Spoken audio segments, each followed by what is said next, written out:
출애굽기 23장 14절로 19절까지의 말씀.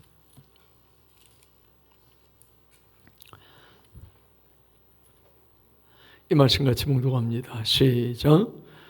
너는 매년 3번 내게 절기를 지킬지니라. 너는 무교병의 절기를 지키라. 내가 내게 명령한 대로 아비벌의 정한 때에 이래 동안 무교병을 먹을지니 이는 그 달에 내가 애굽에서 나왔음이라. 빈손으로 내 앞에 나오지 말지니라. 맥주절을 지키라. 이는 내가 수고하여 밭에 뿌린 것의 첫 열매를 거둠이니라. 수장절을 지키라. 이는 내가 수고하여 이룬 것을 연말에 밭에서부터 거두어 저장함이니라. 내 모든 남자는 매년 3번씩 주 여호와께 보일지니라. 너는 내 제물의 피를 유교병과 함께 드리지 말며 내 절기 제물의 기름을 아침까지 남겨두지 말지니라. 내 토지에서 처음 거둔 열매의 가장 좋은 것을 가져다가 너희 하나님 여호와께 전해 드릴지니라. 너는 염소 새끼를 그 어미의 젖으로 삼지 말지니라. 아멘. 할렐루야. 맥주절을 지키는 방법에 대해서 하나님의 말씀을 함께 나누려고 그럽니다. 우리가 해마다 7월 첫째 주일이면 맥주 감사절을 지키게 되지요. 사실 이스라엘이 밀과 보리를 거두는 하절기 추수에 맞춰서 감사절을 지켰던 겁니다. 저희는 어릴 때만 해도 그 고향에서 밀과 보리를 재배를 해서 밀과 보리를 이때쯤이면 이제 6월달, 이제 7월, 지금 7월달이니까 6월달쯤이면 동네 큰 마당에다가 이렇게 쌓아놓고 더미를 쌓아놓고 뺑 돌아가면서 어른들이 도리깨질을 해서 타작을 했던 밀과 보리를 타작을 했던 그런 모습을 볼 수 있었습니다. 그리고 그걸 동네 방앗간에서 이렇게 찧어서 밀가루로 만들어서 또는 이제 보리는 가루로 만들지는 않지만 밀가루로 만들어서 그 국수를 해 먹으면 정말 맛있었던 그런 기억이 있습니다. 상반기 동안 1월 때부터 이제 6월 달까지 상반기 기간 동안 하나님께서 결실을 하게 하시는 거죠. 상반기에 먹고 살 것이 있도록 또 하반기에 먹고 살 것이 있도록 하나님께서 그렇게 상반기에 거둘 것이 있게 하고 하반기에 거둘 것이 있게 하고 이렇게 때를 따라서 거둘 것이 있게 하셨어요. 만일 그냥 가을에만 곡식을 거둔다라고 한다면 중간에 굶는 사람이 굉장히 많았을 거예요. 저는 보릿고개를 제 스스로가 겪지는 않았는데 저희 동네에서는 보릿고개를 겪는 분들이 가끔 있었어요. 근데 그분들이 그런 얘기를 하시더라고요. 보리가 익을 때쯤 돼서 먹을 게 떨어지면 그 보리 이삭을 아직 익지 않은 보리 이삭을 잘라다가 그걸로 죽을 끓인대요. 그러면 일주일 전에 잘라다가 죽을 끓인 것과 일주일 후에 잘라다가 죽을 끓인 것 이런 것이 물기가 다르대요. 그래서 그러면서 그렇게 보릿고개를 넘겨놓으라고 그런 얘기를 하는 것을 들은 적이 있습니다. 상반기 동안 먹을 것이 있게 하시고 그리고 줄이지 않게 하시고 또 하반기에 거둘 것이 있게 하셔서 먹을 것이 있게 하시고 이렇게 하나님께서 때를 따라서 공급하세요. 저와 여러분들에게 하나님께서 때를 따라서 있어야 할 것 그리고 먹고 마실 것을 공급하신 것에 대한 것, 특별히 상반기에 하나님께서 우리에게 거두게 하신 것에 대해서 감사하는 절기가 바로 맥주절입니다. 물론 이게 이제 영적인 의미로 이어지면 성령 강림과 연결이 되거든요. 성령 강림절과 연결이 돼서 이 맥주절을 처음 익은 열매를 거두는 것은 성령께서 역사하셔서 복음을 전하게 하시고 그리고 영혼의 추수를 시작하는 거예요. 영혼의 추수를 시작해서 맨 마지막 수장절에 끝나게 되죠. 그러니까 그 마지막 심판 때에 수장절로 이제 끝나게 돼요. 그래서 이제 영적인 추수가 시작되고 영적인 추수가 마무리되는 그런 그 영적인 예표로서 이 맥추절을 주시기도 한 거죠.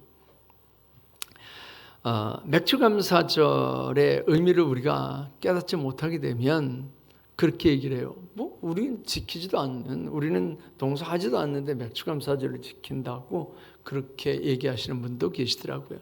이 맥추감사절의 의미를 알지 못하게 되면 감사가 나오지 않게 되는 거죠. 우리가 그 맥추감사절, 뭐 추수감사절 그러잖아요. 여기서 가장 필요한 게 감사잖아요. 감사가 빠지면 맥추절을 지켜도 의미가 없는 거고 또 추수감사절을 지켜도 의미가 없게 되는 거죠. 그래서 맥추감사절이 어떤 의미가 있는지를 금방 두 가지로 말씀을 드렸어요. 첫째는 상반기 결실을 주신 것에 대한 감사, 두 번째는 영적 추수에 대한 감사합니다. 근데 이 맥추절을 지킬 때 어떻게 지켜야 되느냐를 오늘 본문 말씀에서 우리에게 가르칩니다. 그 첫째가 뭐냐면 주의 전에 모여야 되는 거죠. 너는 매년 3번 내게 절기를 지킬지니라 라고 그렇게 말씀하면서 17절에서는 내 모든 남자는 매년 3번씩 주 여호와께 보일지니라 이렇게 말씀을 했습니다. 하나님께 보이라는 거예요. 즉 모이라고 하는 거죠. 이스라엘은 그 디아스포라, 즉 흩어져 전 그 세계 흩어져 사는 디아스포라들이 있었어요. 그 유대인들이 절기면 매년 절기 세 번은 예루살렘으로 와야 됐어요. 그 첫째 절기가 오늘 15절에 있는 것처럼 무교병의 절기, 즉 6월절이에요.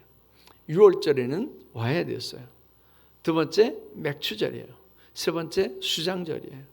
이 세 절기는 무릇 유대인의 남자다 그러면 하나님께 보여야 됐어요. 즉 예루살렘으로 다 와야 됐어요. 그거 어디에 살든지 상관없습니다. 유대인들은 그걸 하는 거예요. 그걸 지키는 거예요. 유대인들이 정말 고집스럽게 그걸 지켰어요. 그런 절기를 고집스럽게 지켰어요. 절기를 고집스럽게 지킨다라고 하는 거, 우리의 신앙의 외형을 고집스럽게 지킨다라고 하는 것이 얼마나 중요한 일인지 몰라요.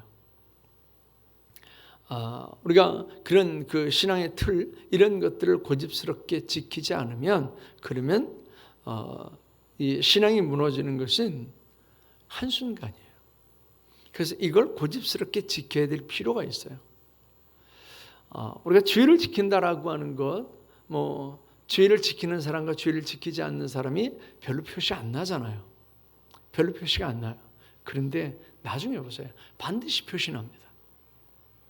그 자녀들이 주의를 지키는 그 부모의 모습을 보고 자라면 그 자녀들도 주의를 지켜요. 근데 그렇지 않잖아요. 그러면 내 자녀들도 지키지 않게 됩니다. 내 후손들도 똑같아요. 그래서 내 신앙의 틀을 지킨다라고 하는 것, 신앙의 외형적인 틀을 지킨다라고 하는 게 굉장히 중요합니다. 유대인들은 그걸 고집스럽게 지켰어요. 우리 신앙의 그 선조들은, 우리 신앙의 선배들은 그걸 정말 고집스럽게 지켰어요. 그래서 주의를 지킨다라고 하는 것, 또 11조를 드린다라고 하는 것, 또 교회에 나온다라고 하는 것, 직분을 감당한다라고 하는 것, 이런 것들을요 정말 고집스럽게 했어요. 꼭 저렇게 해야 되나? 세상 사람들이 손가락질하면서 꼭 저렇게 해야 되나? 그럴 정도로 그렇게 고집스럽게 했어요. 근데 그 고집이요 우리 신앙을 지킵니다. 이게 무너지기 시작하면 그냥 무너져 버리는 거죠. 아마 방송을 통해서 접하셨는지 모르겠지만 지금 중국에는 비가 어마어마하게 왔거든요. 그래서 뚱펑인가 그 큰 그 저수지가 있는데 터졌어요. 처음에는 10m였어요. 끄뚝이 그 제방이 터지는데 10m였어요. 오늘 아침에 보니까 220m로 늘어났더라고요. 어제만 해도 150m였거든요. 220m로 늘어났더라고요. 이게 터지면서 그냥 주변이 다 물바다가 되는 거죠. 우리 신앙도 똑같아요. 우리 신앙도 내가 고집스럽게 그걸 지키는 거예요. 고집스럽게 지키면 그러면 내가 나를 지켜요. 그런데 그걸 지키지 않으면 이게 터져버리면 점점 더 넓어져요. 그래서 한 번 주의를 범하던 것이 두 번, 세 번, 네 번 이렇게 확대되죠. 유대인들이 어디에 살든지 상관없었어요.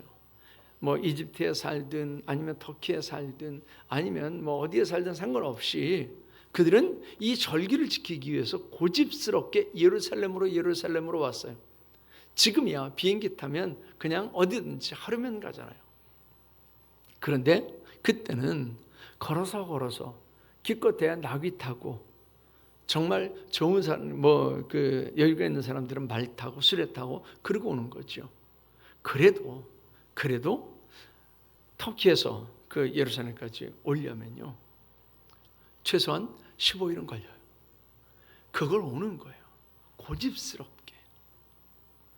아니 하나님께서 무소부지 하시다며. 그러니까 여기서 절기를 지키면 되지. 이럴 수도 있어요. 그런데 고집스럽게 그걸 지켜요. 우리가 신앙생활을 하면서 이렇게 절기를 고집스럽게 지킨다라고 하는 거 정말 필요합니다. 유대인들은 그걸 하면서 자손들에게 꼭 그 의미를 설명했어요.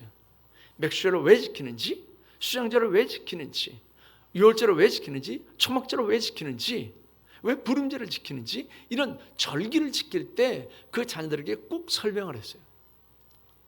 오늘 맥주절인데 여러분들 자녀들이나 또 여러분들 가족들한테 설명하셨어요. 오늘 맥주감사절이다. 설명하셨어요. 설명하고 그리고 꼭 교회 가서 예물을 드리고 절기를 지켜라. 이걸 우리가 해야 돼요. 근데 우리는 그거 안 하거든요. 나만 지켜요. 아니 나만 지키는 게 아니라 나도 잊어버리고 와가지고 오늘이 맥주감사절이야 이러신 분들도 개중에 있을 거예요. 절기를 기억해서 꼬박꼬박 지킨다라고 하는 거 정말 중요한 겁니다. 매년 3번 내게 절기를 지킬지니라 라고 했는데 이스라엘이 이렇게 매년 3번은 불편함에도 불구하고 꼬박꼬박 예루살렘으로 오는 거예요. 그 이스라엘 유대에 살아도 똑같아요. 살아도 먼 저쪽 텔단이나 헐몬산 이쪽에 있는 사람들이 예루살렘까지 걸어오려면 최소한 3일에서 일주일은 걸려요. 그걸 걸어 오는 거예요. 예루살렘까지. 그리고 절기를 지키고요. 그리고 또 하는 거예요. 이걸 유대인들이 고집스럽게 합니다. 그래서 이 절기에는 모든 사람들이 다 와야 되는 거예요. 믿는다라고 하는 모든 사람들이 다 와야 되는 거예요.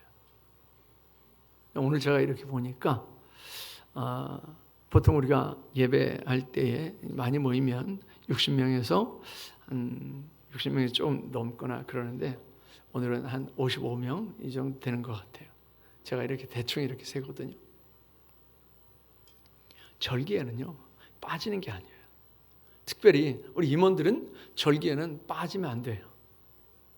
임원들이 개념이 없으면 절기에 빠져요. 왜냐하면 그거는 진짜 개념이 없다라고 하는 얘기거든요. 절기에 대한 의식 이런 것이 전혀 없다라고 하는 얘기예요. 절기에는요 빠지는 게 아니에요.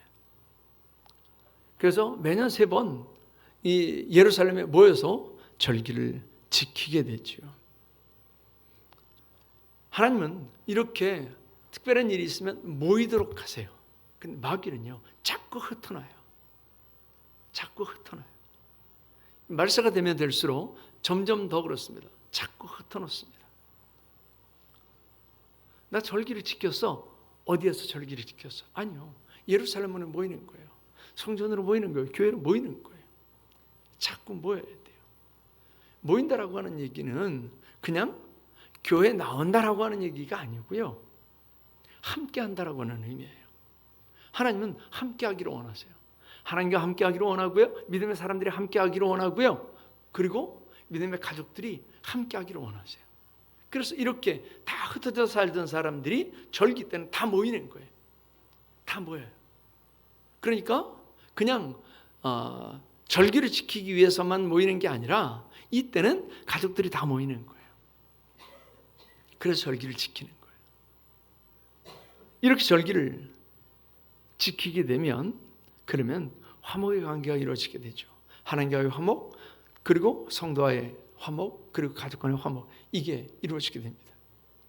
근데 절기 기억하지 않게 되면 이게 다 깨져버리는 거예요. 하나님께서 특별하게 우리에게 의미를 주신 그 의미들을 잊어버리게 되고 하나님과의 관계가 자꾸 틀어지게 돼요. 그리고 사람과의 관계도 틀어지게 되고 그리고 물질과의 관계도 틀어지게 됩니다. 마귀는 이걸 원해요. 그래서 모이기를 패하는 거예요. 자꾸 모이기를 패하는 거예요. 그래서 자꾸 세상에 좋다라고 하는 데는 사람들이 자꾸 꼬여요. 자꾸 모여요. 근데 교회는 텅텅 비어가요. 근데 그곳에 가는 사람들이 예수 믿는 사람들이 많아요.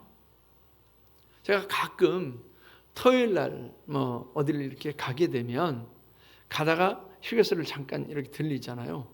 사람들이 정말 북적북적해요.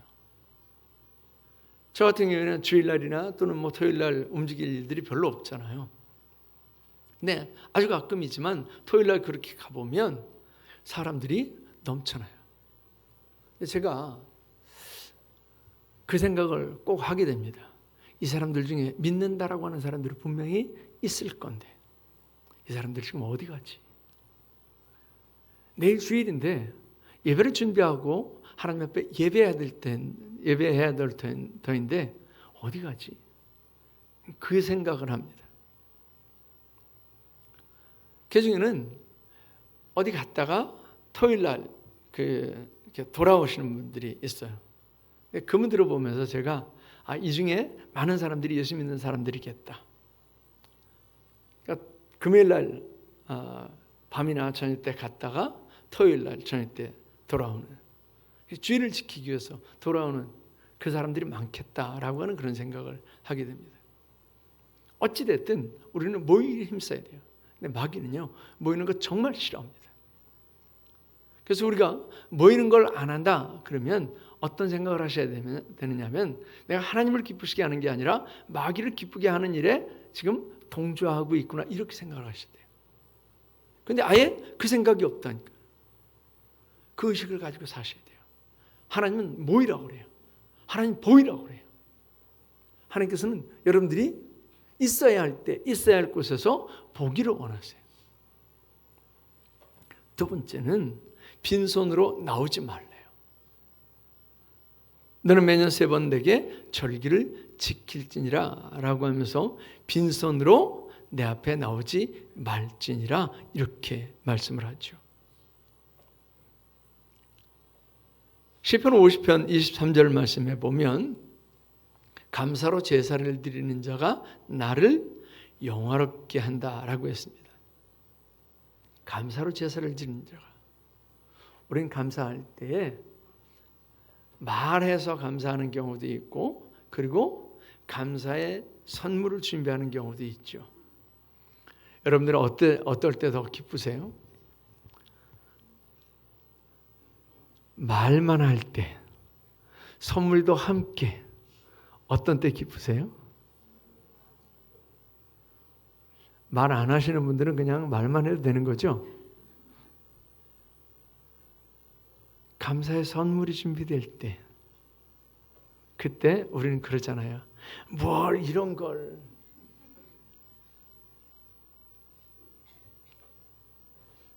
그래서 초등학교 시험에 그렇게 나왔다잖아요. 그 문제가 누군가 나한테 선물을 줬을 때 어떻게 반응해야 되는가라고 하는 그런 질문에 정답이 뭐예요?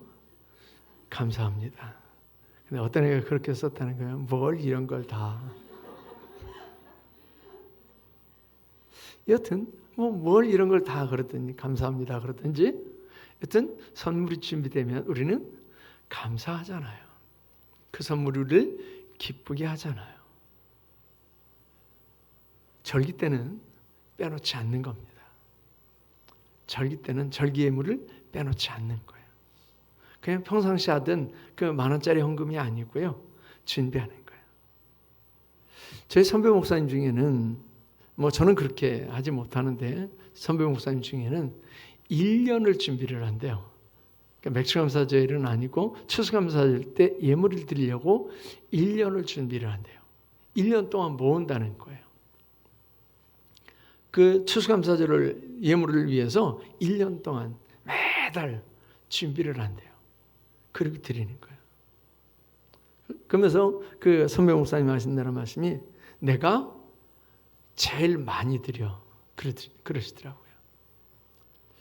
제가 좀 충격이었어요.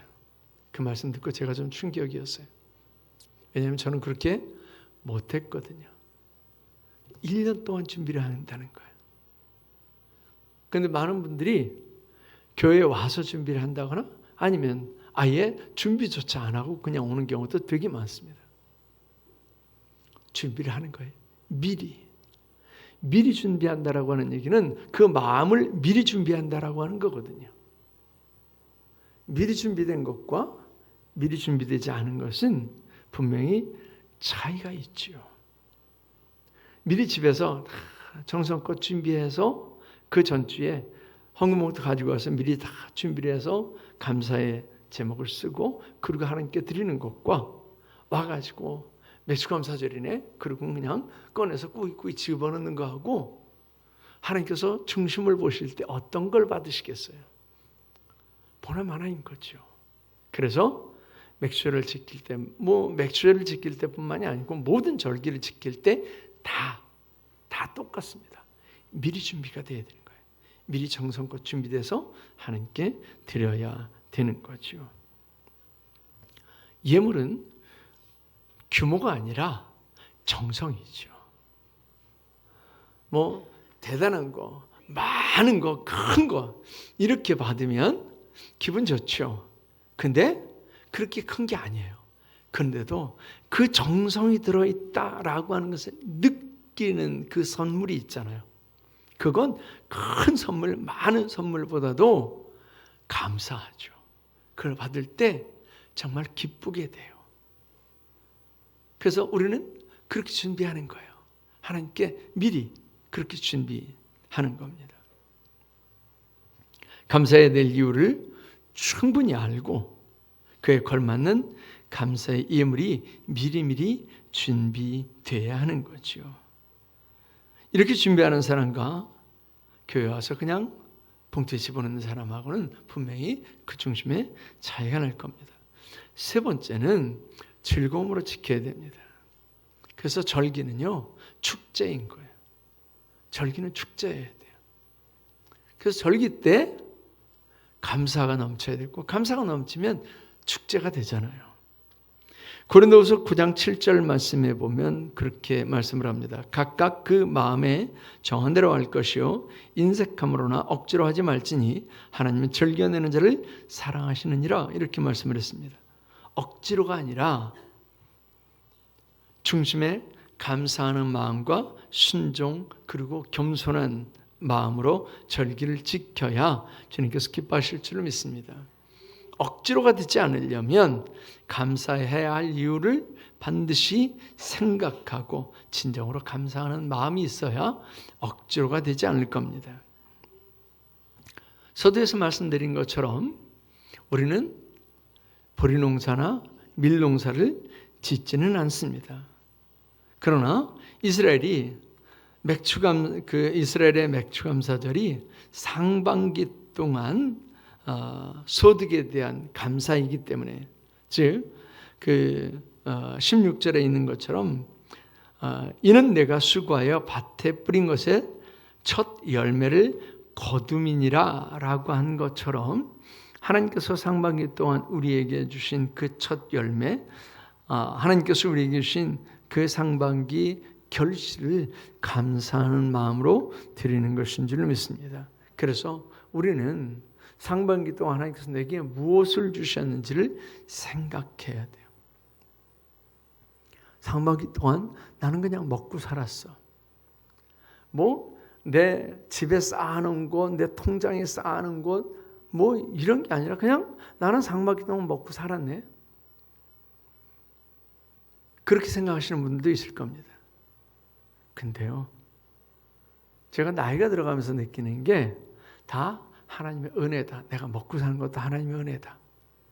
내가 지금 숨을 쉬고 있는 것도 하나님의 은혜다. 코로나 기간 동안 제가 말씀드린 것처럼 보이지 않는 그 바이러스 하나 때문에 우리가 얼마나 많은 걸 잃었고 얼마나 많은 어려움을 겪어요. 그 가운데서 하나님께서 우리를 지켜주시는 거예요. 그 가운데서 하나님께서 우리를 지켜주시고 삶을 살게 하시고 일할 수 있게 하시고 내 가정을 세울 수 있게 하시고 직분을 감당케 하시고 하나님 앞에 나와서 예배할 수 있게 하시고 하나하나를 생각하면 다 하나님의 은혜예요. 다 감사의 조건이에요. 상반기 6개월 동안 1월 때부터 6월 달 동안 하나님께서 우리의 삶을 지켜주셨다라고 하는 것, 내가 여기 있게 된다라고 하는 것, 내가 여기 있을 수 있었다라고 하는 것, 그게 사실은 감사의 조건이죠. 내가 줄이지 아니하고 내 삶을 영위할 수 있었다라고 하는 것, 내가 내 가정이 무너지지 않고 지켜줄 수 있었다라고 하는 것, 이 모든 것들이 하나님 앞에 하나하나 다 감사할 일들입니다. 근데 이런 감사의 절기를 그냥 지나가 버리게 되면 이런 생각을 안 하게 돼요.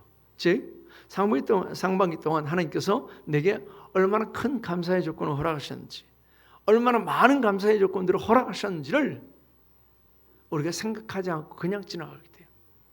그래서 이 맥주감사절이 상반기 동안 하나님께서 우리에게 얼마나 많은 감사의 조건을 허락하셨는지, 얼마나 큰 감사의 조건을 허락하셨는지를 다시 한번 생각하게 되는 그런 절기가 되는 줄 믿습니다. 이렇게 감사가 넘치고, 그래서 자원하는 예물이 준비되고 몸에 기쁨이 넘치는 절기라면 정말 축제가 되지 않겠어요? 하나님이 원하시는 절기가 바로 이런 절기입니다. 이런 마음으로, 이런 모습으로 하나님께서는 이스라엘이 그렇게 요구하십니다. 내 모든 남자는 매년 3번씩 주 여호와께 보일지니라. 이 말을 오늘날 우리의 언어대로 해석을 한다면 그거죠. 내 모든 믿음의 사람들은 매년 3번씩 주 여호와께 보일지니라. 저와 여러분들이 하나님께서 원하시는 모습으로 이 절기에 보여지는 복된 삶이 될 수 있기를 축원합니다. 기도하겠습니다. 하나님 아버지, 오늘 맥주 감사절을 우리가 지킬 수 있도록 은혜를 베푸셨음을 감사를 드립니다.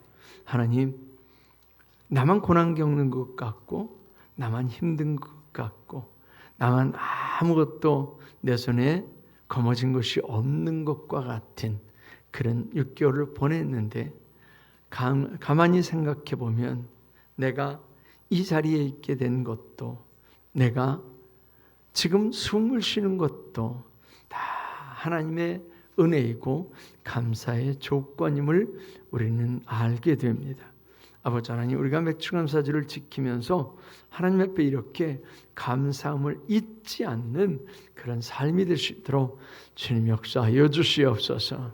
아버지 하나님, 감사를 잃어버린 자는 짐승과 같다라고 했습니다. 하나님, 우리가 짐승과 같이 그저 그렇게 지내는 것이 아니라 하나님 앞에 감사할 줄 아는 온전한 하나님의 사람들이 다 되어서 감사하는 자에게 감사의 조건을 더하시는 하나님의 그 축복이 우리의 삶에 넘치게 하여 주시옵소서. 오늘도 주님께서 우리에게 귀한 말씀 주심을 감사하며 예수님의 이름으로 기도하옵나이다.